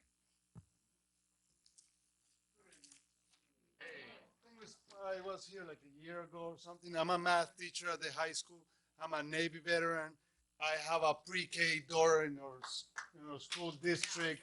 I live in Fort Bridgebrook Road. My father lives in 37 Pershing Avenue. My sister lives in Fort Lincoln. We all live around Croton. And I leave the overcrowded schools every day. We don't have a space in our cafeteria. Some kids in my classes don't have a lunchtime because there's no place for them in the cafeteria. So adding 30 more kids, it will, even if those kids have special needs, we know just one of them that needs one-to-one assistance will require at least hiring an assistant that costs at least $40,000 $5,000. And if the revenue is 70K with 2 students that require a one-to-one, that's it. We already are net zero. We're already losing money. Also, a year ago, I talked to them and I said if they were going to bring some solar powers, leave oil behind, and have they say something about powering the entire unit with solar panels? They haven't said it yet.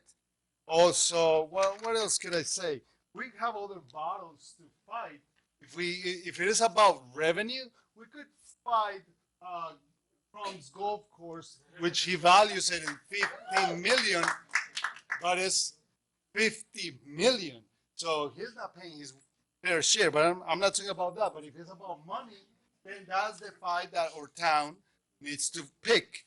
Also, not enough rooms. We want a housing of the future. So that's why we need solar panels. So we don't contaminate more, because we have cars all over. Every day when I'm waiting for my daughter to come in, there's cars passing by really fast. I don't know where they're going. But the issue is, we all want what's best for our kids. We want to develop, but we wanted to develop when we bought these homes here, because we wanted a single home, not to become a city. We don't want to become a city. I'd like to go to New York City if I come back. So, and also we could pick another fight. The state owes our school district about $3 million. So if it's about money, that's the fight that we should pick, not just sell our town to someone, as somebody already said it, is going to profit from us and then walk away. So it is not about the numbers, even though I'm a math teacher. It's not about the numbers. I love this community. We've been here for 20 years, and I expect my daughter to stay here. And also, we haven't talked about the sewer, the traffic, many things. Just we're all a team. We're all awesome, right? So let's do what's best for us, not for someone who's just gonna profit and leave us.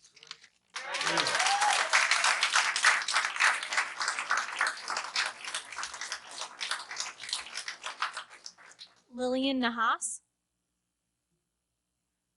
She's still here. I saw her walk out. I don't know if she left. Yeah, she's gone. Next, is that it? Okay. Else from my board? Anybody else have any comments? Okay.